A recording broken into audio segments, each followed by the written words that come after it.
Oi, gente, Roberto Rilubíscaro aqui. Lá na Star Plus tem um filme de ficção científica britânico que em inglês chama-se Never Let Me Go, né? Nunca Me Abandone. E então eu estava assistindo, alguém aqui no canal sugeriu que eu visse, é um filme tão evanescente, ele é bonito filmicamente, e a trilha sonora cheia de violinos evocativos, assim, melancólico. E eu pensava, que coisa triste, esses jovens tão fatalistas, né? Eles não entendem o futuro deles, eles vão morrer, mas eles não fazem nada para mudar esse futuro, tal. E não estou colocando defeito no filme, tá? É assim que é a situação. Quando eu acabei de ver, eu fui fazer uma pesquisa e descobri que é baseado em um livro de um autor que nasceu no Japão, mas foi criado na Inglaterra, Kazuo Ishiguro. Aí eu entendi tudo de uma determinada maneira, porque você tem várias maneiras de entender um filme, né? Às vezes eu vejo aqui comentários: nossa, você não entendeu nada do filme. A pessoa narcisisticamente falando que só ela que entende, né? Tem várias maneiras. Depois que eu soube que esse inglês aí, ele é japonês, mas cresceu na Inglaterra, e uma das obsessões desse autor é discutir a questão da repressão britânica, né? Uma obsessão até que está um pouco datada, mas é ele. Mas antes de continuar, eu gostaria de convidá-los a se inscreverem no canal Robertando, curtir os vídeos, compartilhá-los, agradeço bastante. Nos anos 90, teve um filme baseado em um romance dele que se chamou Vestígios do Dia, The Remains of the Day, com a Emma Thompson e o Anthony Hopkins. Uma governanta e um mordomo numa casa senhorial britânica. Na verdade, eles meio que se apaixonam, mas as convenções sociais e o mordomo, né, do Anthony Hopkins, ele estava tão preso naquele lugar que ele não consegue expressar o amor. No livro eu não lembro se tem essa cena, mas no filme, na adaptação fílmica, tem uma hora em que um pássaro entra na casa e ele fica preso na sala, não consegue sair. Tem uma hora que parece eles abrem a janela, né, e o pássaro não sai de dentro da casa. Alguém tem que colocar esse pássaro fora da casa. Uma metáfora, né, de que aquela personagem estava presa. Mesmo que essa cena do filme não tenha no romance do Kazuo, ele está totalmente pertinente ao romance. Então, esse filme de ficção científica que tem na Star Plus, ele justamente fala dessa coisa britânica de algum tempo, de estar preso a uma determinada ideia, uma determinada classe social, ser criado de uma determinada forma para cumprir determinadas coisas, e que você pode até ouvir rumores de que as coisas podem ser diferentes, mas não passam de rumores. E quando você constata que esses rumores não são nada além de rumores, você na verdade não luta para mudar as coisas do seu destino, ou para que esses rumores sejam verdades. E eu não vou dar spoiler, na verdade, porque na própria sinopse do filme já está dizendo isso, né? O filme revela isso que eu vou, esse negócio da sinopse, mais no meio, lá mais depois. Só que a sinopse da Star Plus já dá que a história se passa ela se passa em vários estágios, 3 estágios da vida de 3 jovens que são criados em um orfanato gélido, cheio de regras, né, bem inglês. E eles, na verdade, estão vivendo em um presente paralelo, é um presente alternativo.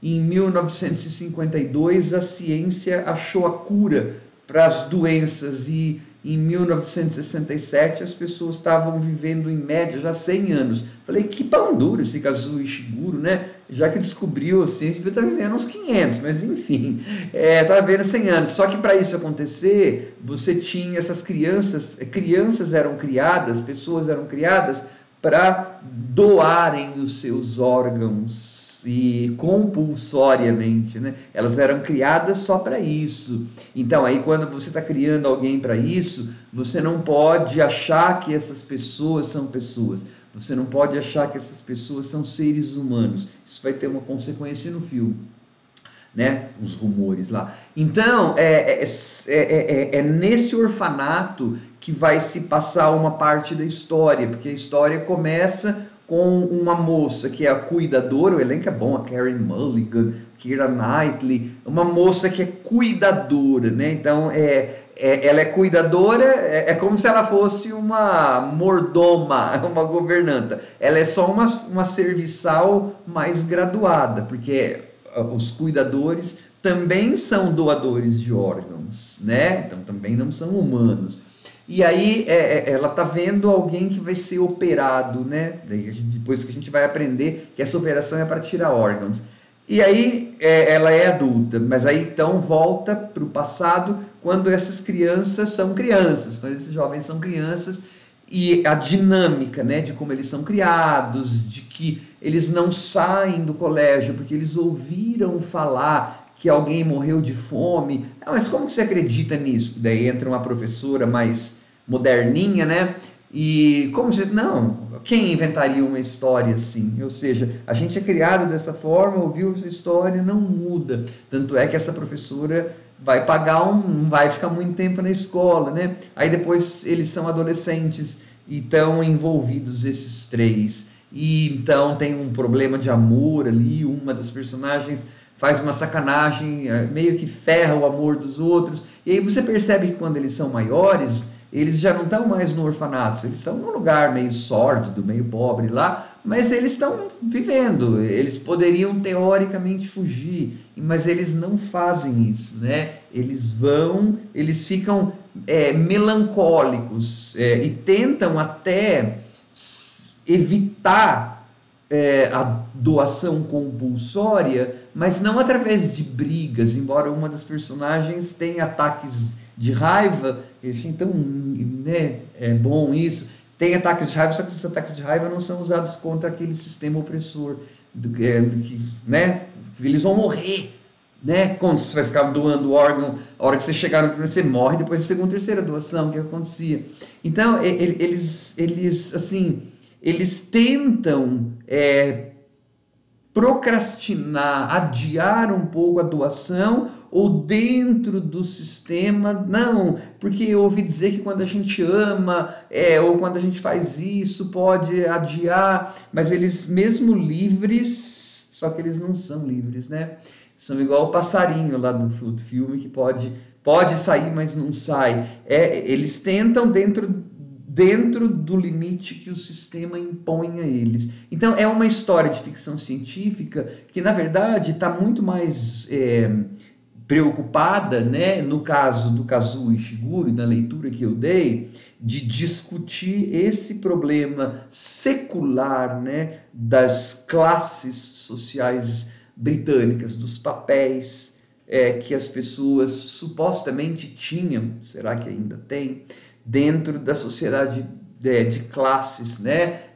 A Inglaterra é um lugar que ainda tem rei e rainha, né? Que ainda está estratificado. É um país moderno, obviamente, eu não estou dizendo que seja feudal, ninguém está dizendo isso, mas é um autor de lá que está questionando essas coisas, e ao longo dos anos a gente vê muito essa questão da classe social sendo trazida, né? E esse filme traz numa forma de ficção científica. Tanto é que o filme, daí depois, quando eu fiquei sabendo que era do Kazuo Ishiguro, né, o romance, ele parece mesmo um filme de época, parece alguém, né? Eles estão sendo criados no campo, só que não é uma casa, eles são criados no campo, só que não são a família do Dalton Abbey, né? E também não são serviçais assim explicitamente, só que são serviçais, sim, são serviçais de uma classe que pode pagar por aqueles órgãos, né? Então é uma ficção científica que não está muito preocupada na revelação e no que é essa ciência. Ela é uma ficção científica que está preocupada em como que aquelas personagens não entendem, né? O mundo não tem como lutar porque elas acreditam e foram condicionadas a lutar naquilo. Tanto é que no final das contas a moça diz algo, eu acho que no final das contas somos iguais, a nossa vida é tão assim incerta quanto a vida daquelas pessoas que recebem os nossos órgãos, né? E eu pensei, uau, quem recebe os seus órgãos vai viver muito mais tempo. E você não sabe realmente se é isso, até porque o filme não dá essa resposta, porque a gente só tem contato com essas pessoas, né? Só que quando ela afirma isso, a gente já viu um filme todo que essas pessoas não têm muito como agir. Mas também o filme fala sobre empatia, né? E sobre voltar, se arrepender, porque a personagem que faz aquela sacanagemzinha que não deixa os dois ficarem juntos, pelo menos aquele tempinho que eles podiam ficar, ela tenta consertar a situação, mas já é tarde demais. Então, ele é um filme muito terno e muito triste, e um pouquinho longo além da conta. Eu não vou negar que eu acho que poderia ser talvez um episódio em alguma antologia, ou uma coisa um pouquinho, 1h40 e pouco tem, eu achei um pouco demais. Mas de forma geral eu achei muito, muito terno e muito British. É um filme muito, muito britânico. Seu Kazuo Ishiguro mantendo as suas obsessões de classe social inglesa. Obrigado por quem me indicou o filme, né? Eu não tinha visto e achei muito bonito. Tchau.